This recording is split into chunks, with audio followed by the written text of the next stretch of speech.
The ballroom reckoning. Adrian's celebration turns into his public execution when he finds Isabella in Harrison's arms, realizing the elite crowd is filming his downfall. The moment the music died in the Metropolitan Ballroom, Adrian's world stopped mid-breath. Isabella stood at the center of the floor, backlit by the glow of a dozen chandeliers, wearing a bold red evening gown that screamed of a defiance he hadn't noticed until now. She wasn't supposed to be in the arms of another man. Especially not at his own victory gala. Especially not in front of everyone who mattered. Isabella. Adrian's voice tore through the silence, raw with an explosive rage that made his hands reach out as if to physically pull his crumbling reality back together. But Isabella didn't flinch. Her eyes remained closed, her posture calm and composed as she leaned into the kiss. She wasn't looking for Adrian's approval, her focus was entirely on Harrison, the older, lethal billionaire who had been trying to dismantle Adrian's board for a decade. In the Shark Tank of high finance, Harrison was the predator who never showed his teeth until the kill was certain. Adrian watched, paralyzed, as the elite guests raised their phones like weapons, capturing the precise second his empire began to bleed. Adrian's stomach dropped. For years he had treated Isabella as a silent trophy, convinced she was nothing without his name. But as Harrison's firm grip on her waist tightened in a mask of relaxed victory, Adrian realized the woman he had devalued was no longer his accessory, she was the kingmaker who had just handed his rival the keys to his kingdom. 3 years ago, the air in Adrian's home office had been thick with the scent of expensive bourbon and the frantic clicking of keys. Adrian had been pacing the length of the Persian rug, his face a frantic shade of crimson as he stared at the stalled negotiations with the Vancorp conglomerate. "They're walking away, Isabella," he had barked, throwing a heavy crystal glass into his leather chair. "Those old money vultures think I'm too volatile. They want a legacy partner, not a visionary." Isabella had watched him from the shadows of the doorway, her mind already 3 moves ahead. She didn't see a visionary, she saw a man who didn't understand that power wasn't always a roar, sometimes it was a whisper. "Move aside," she said quietly, stepping toward the glowing monitors. Adrian had scoffed, waving a dismissive hand. "What are you going to do? Offer them a decorator's touch? This is a Shark Tank, not a gala planning committee." Ignoring the sting of his words, Isabella sat. She spent the next 6 hours re-engineering the entire pitch. While Adrian slept off his frustration, she unearthed a dormant land-grant clause in Vancorp's history that aligned perfectly with their new tech infrastructure. She stayed up until the sun bled through the curtains, drafting a proposal that spoke the language of heritage and stability, the exact things Adrian lacked. When the Vancorp CEO called at 8 a.m., his voice was transformed. "Mr. Cole, that addendum was a masterstroke. It shows a level of depth we didn't think your firm possessed. Consider the deal closed." Adrian's chest had puffed out instantly, his earlier panic replaced by a smug, predatory grin. He didn't even look at Isabella as he took the call. "I knew you'd see it my way," Adrian told the CEO, leaning back in his chair. "I stayed up all night fine-tuning the vision." Later that evening, over a celebratory dinner, Adrian had toasted his own brilliance in front of their inner circle. When a guest asked how he had finally cracked the Vancorp shell, Adrian had laughed, patting Isabella's hand as if she were a prize poodle. "I have to give some credit to the wife," he said, his voice dripping with condescension. "Isabella used her little womanly intuition to tell me the mood was right to push harder. She's my secret weapon for the soft stuff, but the heavy lifting? That's all me." Isabella had smiled back, the expression never reaching her eyes. She watched him drink to a victory he hadn't earned, realizing that Adrian didn't just want her silence. He required her invisibility to sustain his own myth. He believed he was the architect of his empire, never noticing that she had been the one holding the blueprints all along. The sanctuary of their home had always felt like a gallery, but it was in the cold, windowless silence of Adrian's private study that the facade finally crumbled. Isabella stood before the heavy mahogany desk, a place she was rarely invited, holding a sleek, encrypted tablet she had managed to bypass using the master password Adrian was too arrogant to change. She had expected to find evidence of an affair, something petty and predictable. Instead, she found a ledger of systematic destruction. As she scrolled through the hidden directories, the numbers began to tell a story of calculated theft. Adrian wasn't just a reckless spender, he was a parasite. She found a series of offshore shell companies, all established in the months following their wedding, designed with one purpose: the slow liquidation of her family's legacy estate. Millions of dollars in historical land-grant assets and ancestral holdings, assets that were meant to be the bedrock of her future, had been siphoned off to cover the massive trading losses Adrian hid from his board. The paper trail was a map of betrayal. She saw her father's signature, forged with chilling precision on transfer documents he would never have approved. She saw the consulting fees Adrian paid himself from her inheritance to fund the very tech infrastructure he used to belittle her intelligence. The realization hit her with the force of a physical blow. Adrian hadn't married her for love, or even for the social prestige of her name. He had married her for the capital required to build his myth.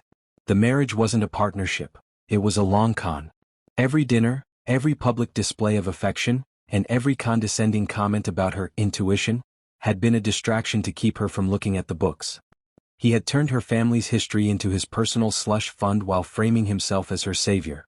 Isabella stared at the glowing screen, the light reflecting in her eyes with a new, icy clarity.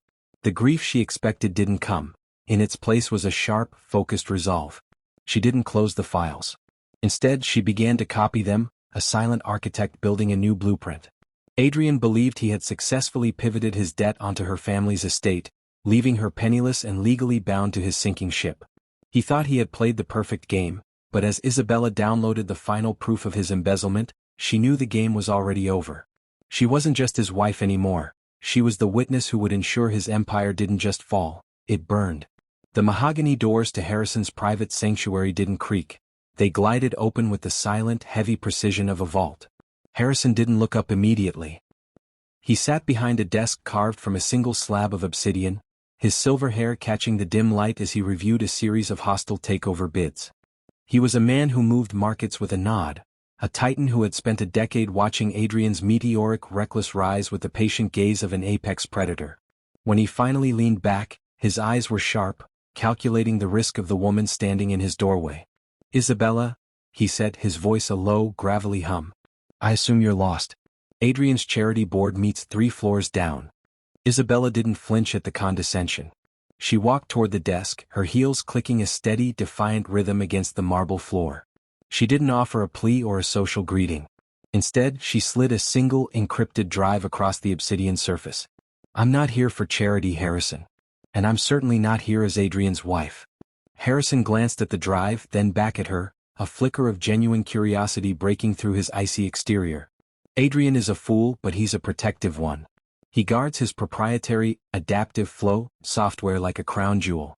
If you're here to ask for a loan to cover his latest gambling debt, you're wasting your time." "I'm not here to ask for anything," Isabella replied, her voice dropping to a cold, steady register. "I'm here to give you the one thing your analysts have spent years trying to reverse engineer. That drive contains the administrative backdoor to Adrian's core architecture, the God protocol he swears doesn't exist."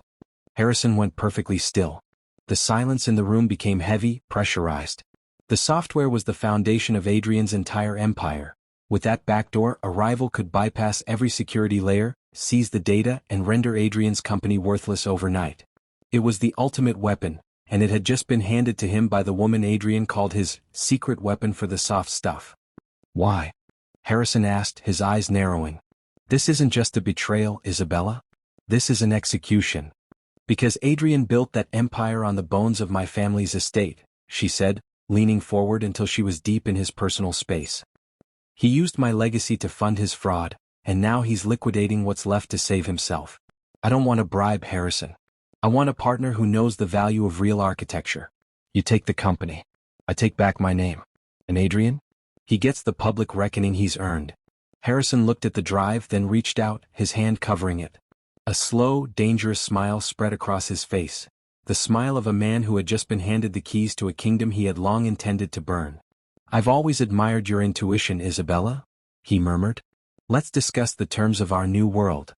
The velvet silence of the dressing room was broken only by the rhythmic ticking of a vintage clock, a constant reminder that the countdown to Adrian's downfall had begun. Isabella stood before the floor-to-ceiling mirror, her gaze fixed on the garment draped across the chaise lounge. It was a gown of bold, unapologetic red, the color of a warning, the color of a revolution. For years she had worn the muted pastels and safe neutrals Adrian chose for her, shades designed to make her blend into the expensive wallpaper of his life.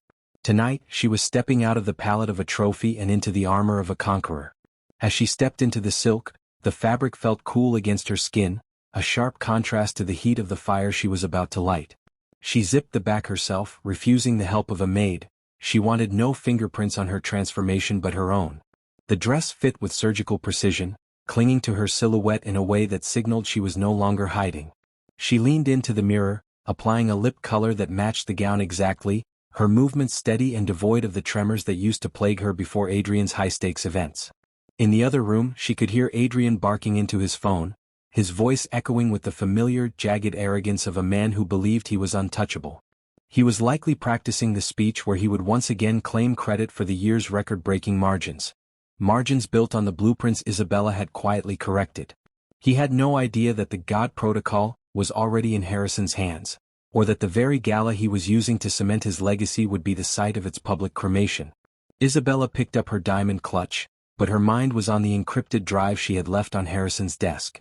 Every jewel she wore tonight was a piece of the family legacy Adrian had tried to pawn, and tonight she was taking it all back. She took one final look at her reflection. The woman staring back wasn't a silent accessory or a secret weapon for the soft stuff. She was the architect of a masterpiece of ruin. By midnight, the name Mrs. Adrian Cole would be a relic of a dead empire. She opened the door and stepped into the hallway, where Adrian was waiting, checking his gold watch with a scowl. He looked up, his eyes sweeping over her with a flicker of momentary surprise at the choice of color, before his habitual condescension returned. "Red, Isabella? A bit loud, don't you think?" he remarked, offering his arm without waiting for an answer. "Try to stay close and look pleasant. I need the investors to see a unified front tonight." Isabella placed her hand on his sleeve, her touch light and entirely detached. "Don't worry, Adrian," she said, her voice a calm melodic chime. "Tonight, I'm going to give everyone exactly what they're looking for." The Metropolitan Ballroom was a vacuum of sound as the kiss finally broke. Harrison's hand remained possessively on Isabella's waist, a silent anchor amidst the rising tide of Adrian's hysteria. Adrian was vibrating with a primal, jagged energy, his face a contorted mask of humiliated rage as he looked at the thousands of glowing phone screens recording his soul's bankruptcy. "You're dead, Harrison," Adrian screamed, his voice cracking like dry wood. "I'll bury you. And you?" He turned his venom toward Isabella, his fingers shaking as he pointed at her red gown. "You are nothing. You think this old man can protect you? I made you. I own every piece of ground you stand on." Isabella didn't retreat. She stepped forward, her heels clicking against the marble with the finality of a gavel. With a calm, predatory grace, she reached out and took the cordless microphone from the trembling hand of the gala host. The feedback hummed through the speakers, a sharp, metallic warning that silenced the murmuring crowd. "You've always been fond of the sound of your own voice, Adrian," Isabella said, her tone a cool, melodic chime that carried to every corner of the room. "But you've never been very good at reading the fine print." She glanced at Harrison, who nodded once, a king acknowledging his queen. "Tonight wasn't just a party," she continued, her gaze locking onto Adrian's wide, bloodshot eyes. "It was an execution. While you were busy performing the role of a genius, Harrison was busy buying. He didn't just buy your stock, Adrian. He bought your predatory debt. Every offshore loan, every margin call you hid from the board, he owns it all. Including this building. Including the suit you're wearing." Adrian's mouth hung open, his hands dropping to his sides as the color drained from his skin. That's impossible. The IP. The patents." Isabella interrupted, her smile finally reaching her eyes, cold and triumphant. "I exercised the morality and breach clause in our marriage contract 10 minutes ago. Since I provided the proof of your embezzlement and the systematic theft of my family's estate, the intellectual property for the adaptive flow engine has reverted to me. You don't own the code, Adrian. You don't even own the name." The room erupted in a fresh wave of gasps, but Isabella remained a pillar of red silk and iron resolve. Two high-level security guards, men who had been on Adrian's payroll only hours before, stepped out of the shadows and gripped his arms. "You told me once that investors bet on one face, one story," Isabella said, leaning into the microphone for the final blow. "You were right. They just chose the wrong one. Happy birthday, Adrian. And happy retirement." As the guards began to haul a shattered, silent Adrian toward the service exit, Isabella turned back to Harrison. The elite crowd was still filming, but she no longer cared about the lens. She took a deep breath of the cool, clean air of her new empire and smiled. It felt like victory. Kindly subscribe and turn on notification. See you in the next video.